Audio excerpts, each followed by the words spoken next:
झांसी जनपद के बड़ागांव गेट बाहर चिम्मन लिटौरी की बगिया में 7 दिवसीय श्रीमद् भागवत कथा का समापन हुआ। भागवत कथा वाचन के लिए वृंदावन धाम से पधारे खिलन कृष्ण शास्त्री ने श्रोतागणों को भागवत कथा सुनाकर मंत्रमुग्ध कर दिया। कार्यक्रम के अंतिम दिन समापन के लिए विशाल भंडारे का भी आयोजन किया गया।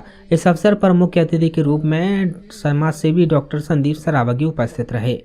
इस अवसर पर डॉक्टर संदीप सरावगी ने कहा कि भागवत में ज्ञान योग, कर्म योग, समाज धर्म, स्त्री धर्म, आप धर्म, राजनीति आदि का ज्ञान भरा है।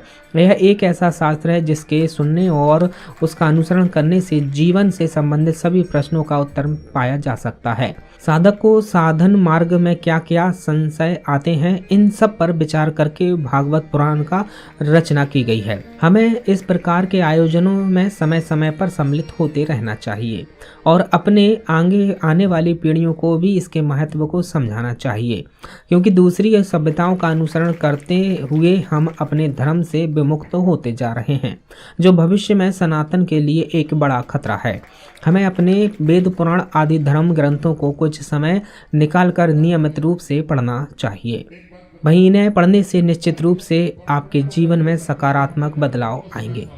वंदन अभिनंदन करते हैं सभी माताओं बहनों का, गुरु जी का, भागवत कथा वाचक हमारे गुरुदेव का, जितनी माँ बहनें हमारे परिवार के लोग यहाँ पे बैठे हैं उन्हें इस बात से अवगत कराना चाहते हैं कि हम लोग कोई राजनीतिक आदमी नहीं है, सिर्फ एक छोटे से समाज सेवी हैं।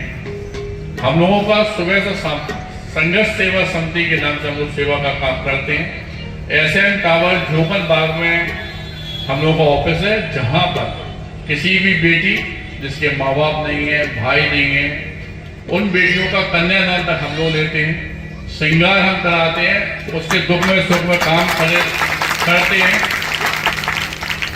और इस बात का जात पात हम लोग यहाँ नहीं होते। इस बात का सबसे बड़ा उदाहरण ये है कि सनातन धर्म के अंतिम पायदान पर खड़े हुए वाल्मीकि बेटियों के भी पैर धोकर हम लोगों ने कन्यादान किया। करोड़ों रुपए की पॉलिसी बीमा निगम द्वारा उनके लिए कराई जाती है, जीवन बीमा।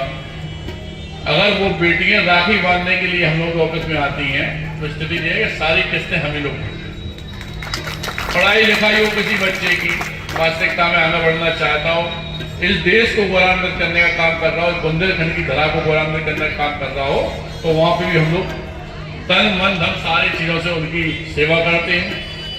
ये जो लोग हैं हमारे छोटे भाई दोस्त आए, जिनकी वजह से आज इतना अच्छा वातावरण यहाँ पे हो रहा है, इन लोगों से भी वादा किए हैं कि अगर हमारी माँ बहनें तैयार हो तो इसी आंगन में, इसी प्रांगण में आप ही लोगों की देख रेख में हम अपनी तरफ से एक आइस कैंप लगवा दें। किसी को मोतिया बिंदु तो फ्री इलाज, आंखों पे चश्मा हो या दवाई हो, सब फ्री इलाज। आप लोगों से वादा किया है, जब आप लोग कहेंगे भैया वगैरह, तब यहीं पे ये काम शुरुआत कर देंगे।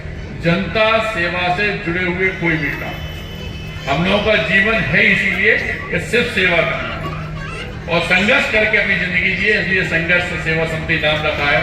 क्योंकि बांके बिहारी जी के चरणों में आज ये सब बातें हो रही हैं और हम लोग उनका काला ना लगाए तो बेकार लगेगा, इसलिए सभी माँ बहनें एक साथ बोलेंगी, बांके बिहारी लाल की जय हो।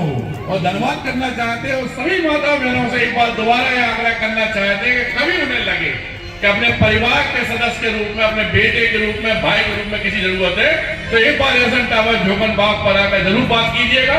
ये हमारे दोस्त यार मित्र सारे लोग खड़े हैं, इनसे आप पूछकर हमारे यहाँ तक आ सकते हैं। ज्यादा दिक्कत कोई परेशानी हो तो हम आपके यहाँ तक आ सकते हैं, कोई दिक्कत नहीं। धन्यवाद करना चाहते हैं सभी लोग। झांसी से यूडी न्यूज के लिए विनोद कुशवाहा की रिपोर्ट।